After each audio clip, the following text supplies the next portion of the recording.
Welcome to the Sandra Show, where inspiration meets imagination and creativity has no ceiling. Now, tonight's chit chat, it's for anybody who ever dreamed in color.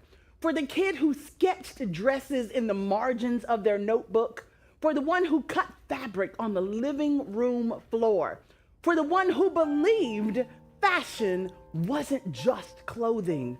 It was escape. It was identity.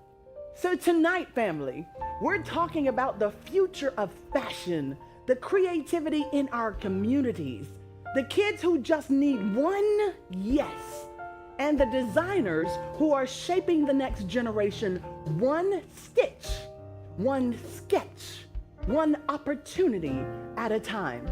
So get all comfy, grab your favorite beverage, and let's get this show started!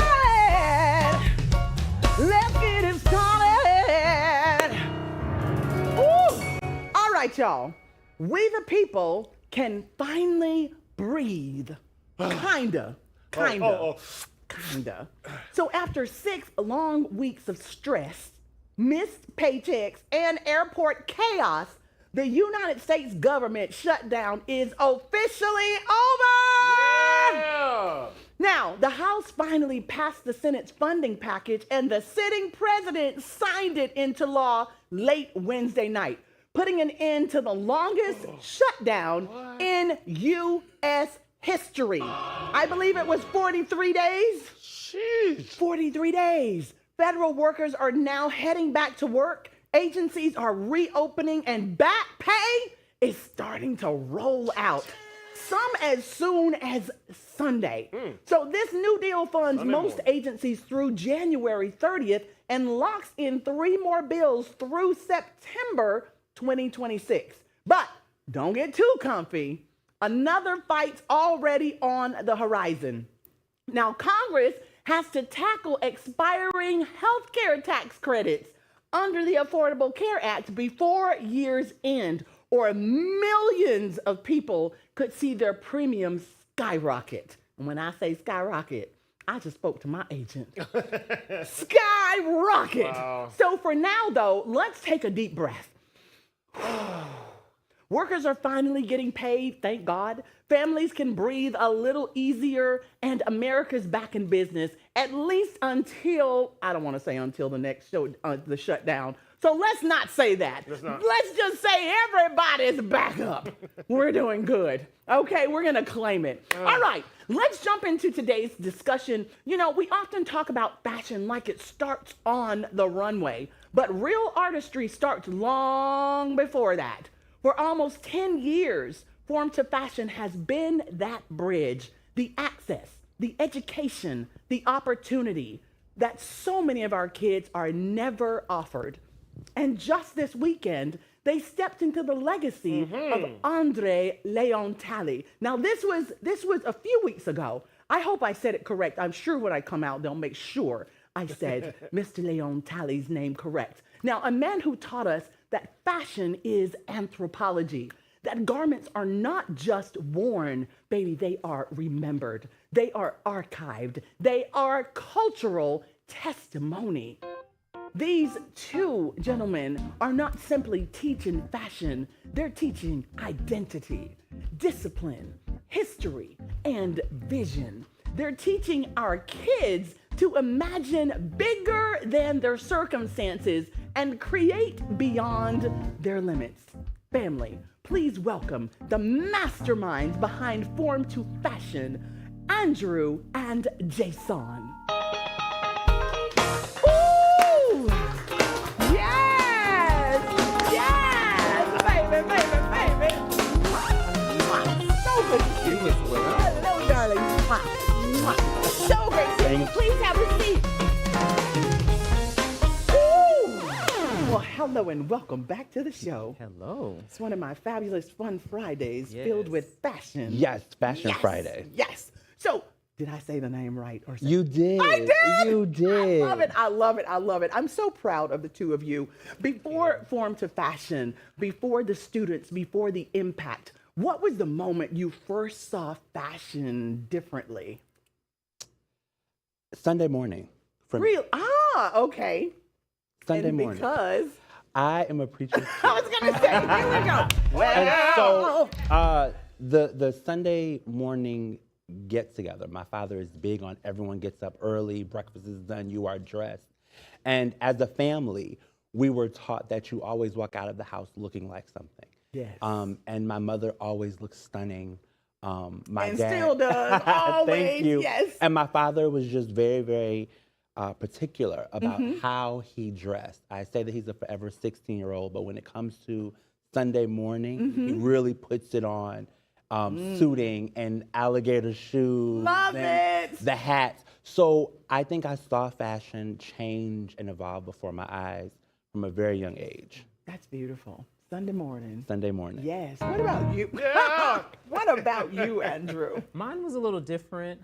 I jumped into magazines. So I got magazines, W, Vogue, looked and studied. Like I would read all the articles, study all the fashion spreads, study the designers, Wow. who made this, who edited it, who shot it. And as the months continued to go, I was collecting, and it really became another thing for me to learn. So while I'm learning an actual degree, I'm going into the pages, looking back through history and seeing different things and cataloging it in my head. Calculating and cataloging. This is the mathematician behind it all, like yes. everything. So you both are deeply educated in designer histories and the hidden figures who shaped fashion's backbone. How did learning the true lineage of Black and Caribbean influence in haute couture reshape the way you teach your students? It really makes you have a different perspective about where certain things come from, and it gives students an idea that they can connect it here. Because of course, France, Paris is the birthplace of couture. You can't deny that. No. But you can also infuse and get students to understand there is a person that looks like you that was there or that is connected to these legendary designers and had a great place of influence just like they did. Yes. And really to get them to understand that they can do it too. Yes. That's so important Yeah, to absolutely. see themselves being Absolutely. possible in that Absolutely. situation. So, oh, he is not playing He's with on us. today. I love it. You are on it. I love right. it. So when you're mentoring a young designer, what's the first thing you look for? Is it their hand, their eye, their discipline, or something deeper, like how they think, how they solve, how they see the body? I look for their hunger. Ah, Something that a mentor told me years ago was if you stay hungry, you'll always eat. And so true. when I am looking at mentees and meeting them, I have so many incredible ones that just really had the grit. They had that it factor, if you will. And it's really being able to discern how much they really want it, because Yes. fashion truly, truly eats their young, right? So many young people have been discarded, displaced, Yes. and forgotten about in this industry. But it's teaching them how to stick with their dream, Yes. follow it. As entrepreneurs, we've learned to pivot, but Yes. always understand one thing that my mother told me, and I tell all of my mentees this, is your gift will make room. Oh, I love that. So no Yes. matter where this life takes you, no matter if your name is in lights or in magazines or celebrities are wearing your garments, always allow your gift to make room. And if you're hungry, you will always eat. So allow that gift to expand so that you can create a table all your own. Oh, that's great advice. I love that. Stay hungry. And you you'll always eat. eat. Always. Now, losing funding could have ended your programs. Let's talk about that. But it didn't. What did that season reveal about grit, resourcefulness, and your responsibility to the next generation of creatives? It really taught you how to pivot. Yes. When you're very used to making money a certain way, it's like losing a job. You go to your job every day, and then all of a sudden the rug gets pulled out from under you, and you have no job anymore. You can choose to sit there and mope and be sad and do nothing. or you can get up and Come look on. for another job. Yes. Or look for something, some kind of way to keep going. And that's what we did. But it's a little different being an entrepreneur. So you really have to immediately pivot, turn Yes. around, find a new place, keep doing what you're doing, but the income has to come from somewhere. But for us, it was about activating our community. Of course, we're always advocating for the arts, for the importance of fashion in society, but it's letting people know, we need your help, we need your support, reaching out to parents, reaching out to donors, Yes. letting instructors and the school system know, hey, we have a viable program that's impacting our community, and here's how you can help. So I really think that it's important that we focus on our advocacy, but also our activation and how do we Yes. get others involved in understanding that fashion is a $1 trillion industry Multi-trillion. and showing zero signs of slowing down. And our children deserve a piece of that pie. And how do we get them activated and associated with the industry of fashion? And you did that by raising more awareness. Raising of awareness, who you correct, are correct. and where you are. Correct. Well, with that, we're going to take a short break. Don't y'all go nowhere. Form to Fashion is in the house for the culture. Woo! Come on.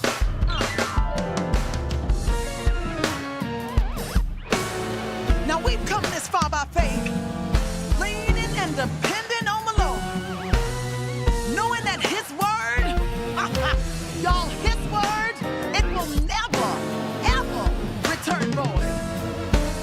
So come on and stand to your feet. Put your hands together for the greatest, the I am. We gotta clap our hands, we gotta sing and shout, we gotta praise His name. Come on and praise Him. Praise we won't be the same, so we praise. We will never be the same. We gotta clap our hands, we gotta sing and shout, we gotta praise His name. Come on and praise Him. Sometimes we sit and complain about everything, forgetting the joy that the love of my Jesus brings. Then we sit and we ponder till we put ourselves under. But with a little praise, ourselves we will amaze. We gotta Clap our hands, we gotta sing and shout, we gotta praise His name. we got a message to play. No won't be the same. We gotta clap our hands, we gotta sing and shout, we gotta praise His name. We gotta claim it in His name. Now you calling and talking doctors to so and so, when you need to be sweeping around your own front door. Then you sit and you wonder why you feeling so down under. Then you give Him that time. Yourself you real amaze. Stop sitting and wondering and complaining about everything.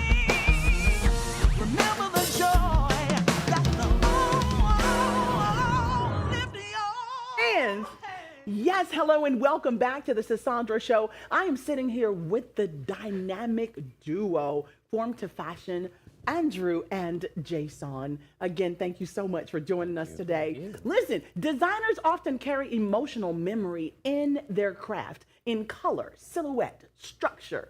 What emotion or experience shows up most often in your own creative process? Anyone? It really depends on what you're going through at that time and really what you're making. So a lot of times if you're making clothing, for example, and we've seen this with brands like Alexander McQueen, when you're going through a tough time, you see the details in those clothes. If you're going through a joyous time, like Christopher John Rogers, you see lots of color, you see lots of flowing silhouettes. So it really depends on Interesting. where you are, what you're going through, and what you're designing, even down to accessories.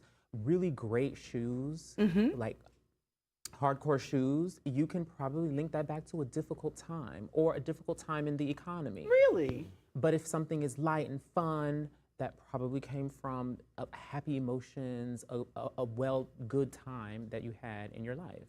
So what colors, patterns would represent what we're going through right now? Well, we have on all black. What, And she says, well, we have on all black. we're in a state of mourning.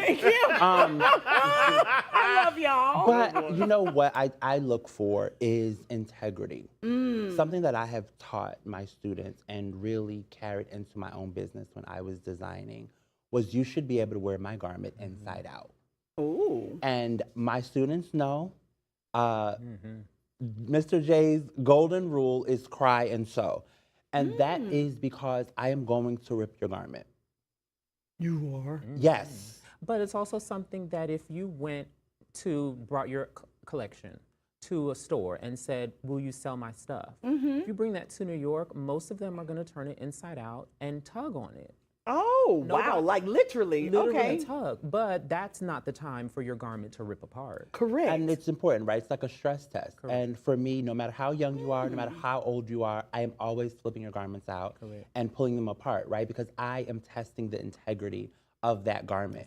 But most of all, I'm testing the integrity of the designer, because what you present is what the world will see. And for me, you must always present with integrity. And that garment should show the soul and grit and nature of your dream. And it should always be done with integrity. So, Now, speaking of fashion, great designers say fabric tells you what it wants to be. oh yes. How do you approach fabric sourcing, and what informs your decisions between structure versus fluidity for a specific piece? It really depends, right? I am a draper and cutter. Like, I love to just grab the fabric, rip it, cut it, play with it, run around the house with it, run around the studio with it.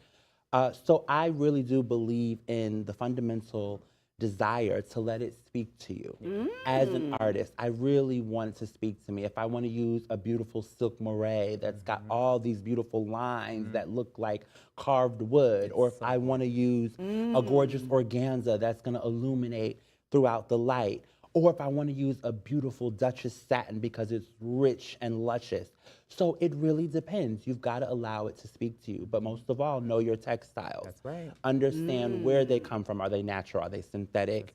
What do you want it to do? How should it lay on the body? Are you trying to create structure? Or are you trying to create something that's fluid and beautiful? So knowing your textiles and really letting it speak to you, because sometimes you will start with an idea and you will have something that you want to create and the fabric just will not bend to your will. That's what I was going to ask you. Have you ever encountered a Never. Ooh. I believe, right, that we as creative have the power to create. And in that power to create, we must do what the good Lord did with love the that. dirt and breathe life into Yes. whatever that garment is. So allow yourself to be creative. I tell all of my students, do not stop there. Cry and sew. Cry It's and disappointing. Maybe that's not where you were going, but where can it go? And let's get there and get there quickly. And I love how the preacher's kid in you came out with the Always. mud and all. Always, always, always. Always. That was It's so in good. me. So good, so good. So after standing in Mr. Andre, I can't say his name just without a Mr. in front of it, right? In Andre's legacy, seeing Andre Leon Talley's work up close, the scale, the drama, the intention, what responsibility did that ignite in you as leaders shaping the next generation? Look, I'm so proud of y'all. Thank you. Yes. It's about really, it's multifold. Like, one, telling his story, that he came from nothing and made it to the top, The very the very top, and did everything his own way, yes. and still succeeded, and still desired to have things be shown beautifully, and able to write. He wasn't a designer. Rarely did he style others, but he was an editor beyond this world. Wow. And showing the next generation that you don't have to be a designer. You don't have to be in fashion. Right. But you can still be a part of fashion in a different way. You can work for a magazine. You can work behind the scenes and still have the career of your dreams. Yes. That was so very well said. And what I loved about this exhibition at Savannah College of Art and Design is it truly gave way to some incredible talent. If you look at the mannequins, they are direct replicas and sculptures of Mr. Talley's face. And that was done by Stephen Hurd Jr., who is an alumni of the school, incredibly talented. But then the portrait that you saw painted went up for auction during opening weekend by an incredibly talented student, Dylan Griggs, who, I mean, the likeness is gorgeous, and his line work, his attention to detail. These are young African-American men who came out of what I believe is one of the greatest institutions in fashion, right? I just believe that. And we look at young Black men who are now leading the charge in fashion design and art. So his legacy lives on through all of us. And I was so happy to see it. Andrew and I have a long-standing journey of collecting and following Andre's career. We were a part of a group of people who went to the auction at Christie's. Yes. And we had our collecting circle. We did not get the item we wanted, but most of all, it was about being a part of that legacy and really following this journey all the way to this point, and it was beautiful. And you know what? For the two of you, there's only one way to go, up. Thank you. You're so welcome. Now, before we end the show, there's a question that every artist eventually has to face. Who were you before the world told you who to be? Before the accolades, before the students, before the legacy? There was a little boy who sketched his way out of silence, who dreamed in fabric and color long before he had the language for fashion. The boy who didn't know his imagination would become influence. The one who didn't know he would one day open doors for the next generation of creatives. Tonight, instead of reading a letter, we're inviting you to speak directly to him, the younger you who didn't yet understand the power of his gift. So here's your Dear Me moment. If that little boy could stand in front of you right now, what would you tell him about who he became, Jason? Oh gosh. I would tell him that it only gets better. It only gets better. What you see on that page at 5 years old, it only gets better. It only gets better. It only gets better. When you think back when you were younger and it was just all a dream, and you find yourself walking in the reality of something that you never knew would become so big, how does that make you feel? Incredible. Incredible? It makes me feel incredible, but also significant. Because I think oftentimes we go through life not knowing the effect of our actions. And so it truly makes me feel significant, and trusting my parents. Yes. Right? When they said your gift would make room, and I was like, oh, whatever. Right. That's not true. Whatever That's what that preacher means. kids do. We go, whatever. But it gets better. It gets better. That's a beautiful message. Andrew, dear me, what would you say to the younger you about who you've become? For me, that's a really hard question. Because if I say 5, I didn't think that I would be here. You know, I come from the type of family where education is everything. And you only get 3 professions: engineer, doctor, lawyer. That's it. Creativity is not a part of that. So to even choose a career that is not in that realm is unheard of. But I would probably say keep going. Keep going. Just keep going. Keep fighting. Not even fighting. I just kept going. So I would just say just keep going. Just keep going. I love that. Thank you so much for sharing that with us. So beautiful. Y'all, tonight was more than fashion. It was a reminder that creativity saves lives, that imagination is a lifeline, that when you give a child the right tools, you don't just build designers, you build thinkers. leaders, innovators, visionaries. Jason and Andrew, thank you. Thank you for pouring into the next generation with rigor, honesty, and love. To every young creative watching, listen to me. Your gift is not an accident. Your eye is not random. Your ideas are not too loud. You were born to build beauty in a world that desperately needs it. So sketch boldly, cut fearlessly, and drape with tension. God bless you. We'll see you next week. Square the culture. All right, now we're gonna get out of here. Now just scan that QR code at the bottom of your screen.